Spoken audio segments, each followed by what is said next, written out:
হুটহাট প্ল্যানের জন্য কেউ তো একটু কষ্ট করে আমার মুখে একটা অস্কার ছুঁড়ে মারতেই পারেন, তাতে আমার কিছু যায় আসে না। তো আসসালামু আলাইকুম গাইস, কেমন আছেন সকলে? চলে এলাম আমি আপনাদের সাথে জিএস হ্যাপিনেস থেকে নতুন আরো একটি ব্লগ নিয়ে, হাজার কোটি বছর পর। তো যাই হোক, আজকের ব্লগটা হচ্ছে হুটহাট ঘুরতে যাওয়া। মানে আমার হাজবেন্ড যখন দুপুরবেলা লাঞ্চের জন্য বাসায় আসে, ওকে জাস্ট আমি মাথা রেখে বলেছিলাম যে বাবু, আমার মনটা ভীষণ ভারী হয়ে আছে, চলো না কোথাও ঘুরতে যাই, একটু ভালো লাগবে। আর ও এই কথা শুনে 4টার দিকে বাসা থেকে বের হয়, 7:25-এর টিকিট কাটে আর আমাকে সেন্ড করে হোয়াটসঅ্যাপে আর বলে ফাস্ট ফাস্ট রেডি হও। অ্যান্ড দেন হচ্ছে আমার গাড়ি ছিল 10:25-এ।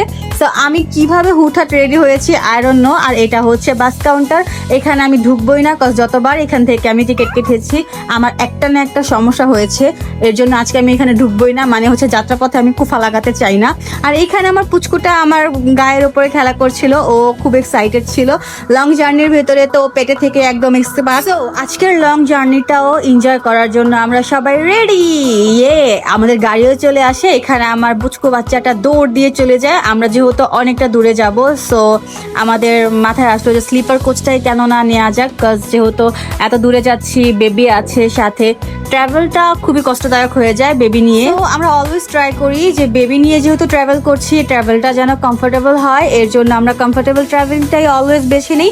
আর এই তো আমাদের গাড়ি হয়ে গেল স্টার্ট, আর আমার লাগছিল বোরিং, কজ কেন জানি না গাড়িটা এমনভাবে ধাক্কিয়ে ধাক্কিয়ে চলছিল। আপনারা কি ভাবছেন এত স্পিডে গাড়ি চলছে? আরে না ভাই, এটা তো আমার ভিডিও এডিটিং, ফাস্ট করে দিয়েছি, দ্যাটস ওয়াই।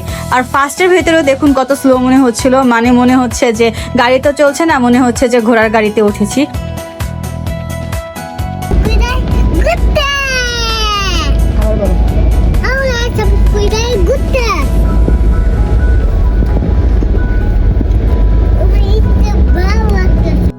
গাড়িতে ওঠার পর বাবা ছেলেতে একদম রিল্যাক্স মুডে ছিল। আর আমার হাজবেন্ডের একটু শরীরটা অসুস্থ ছিল, ওর যেহেতু প্রচুর পরিমাণের মাথা পেন ছিল, তারপরেও এত অসুস্থতা নিয়েও আমার মানে হ্যাপিনেসকে ও প্রায়োরিটি দিয়েছে, তার জন্য থ্যাঙ্কস আ লট। বিকজ আজকে কিছুদিন যাবৎ ওর শরীরটা অনেকটাই ক্লান্ত ছিল, অনেকটাই অসুস্থ ছিল। সো সিকনেস মনে হচ্ছে আমার হাজবেন্ডের ভিতরে ঠুস কারভারকে দিয়ে। তারপরেও এতটা অসুস্থ থাকার পরেও আমি বলাতে একবারেই ও রাজি হয়ে যায় আর হুট করে চলে আসে, তার জন্য thanks a lot my husband. আর এখানে দেখতে দেখতে আমরা যাত্রা বিরতিতে চলে এসেছি। আমার পুচকুটা একটু ঘুমিয়েছিল, যার জন্য কিনা চাকমা হয়ে গেছে চেহারাটা। আর এইখানে আমার ইঁদুর ছানা তো বড় হওয়ার পর আরো দুষ্টুমিও বেড়ে গেছে, মানে যত বড় হচ্ছে তত দুষ্টুমি বাড়ছে। আর এটা ছিল হোটেল আমাদের, যেখানে আমরা যাত্রা বিরতি পাই। আর হোটেলটাও খুব সুন্দর ছিল, বাট আমরা দুইজনই যেহেতু মাথার ব্যথায় ভুগছি, সো এখানে আমরা কেউই খাওয়া দাওয়া করিনি, আমি জাস্ট একটা চা খেয়েছিলাম। বাট হোটেলটা দেখতে অনেক সুন্দর ছিল। তো যেহেতু মাথা পেইন ছিল, আর যাত্রা পথে যাদের কিনা মাইগ্রেনের প্রবলেম আছে তারা এটা ফেস করবেই 100%। আর অবশ্যই সাথে টফনিল রাখবেন, যেটা আমি করি, অলওয়েজই আমার সাথে থাকতে হয়, বিকজ মাইগ্রেনের যেহেতু প্রবলেম আছে, জার্নি পথে আমার মাথা পেইন ওঠে, আমার হাজবেন্ডের মাথা পেইন ওঠে। আর যারা কিনা এটাতে ভুক্তভোগী তারাই জানে এটা কতটা কষ্টদায়ক। তো যাই হোক, এখানে যেহেতু আমি কিছু খাইনি, জাস্ট 1 কাপ চা খেয়েছি, আমার হাজবেন্ড কিছু টুটকি নাটকি খাবার নিয়ে আসে।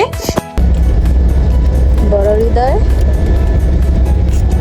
মেজু হৃদয়, দেখো তো বাবা, এটা হচ্ছে মেজু হৃদয়, এটা হচ্ছে ছোট হৃদয়, দেখা।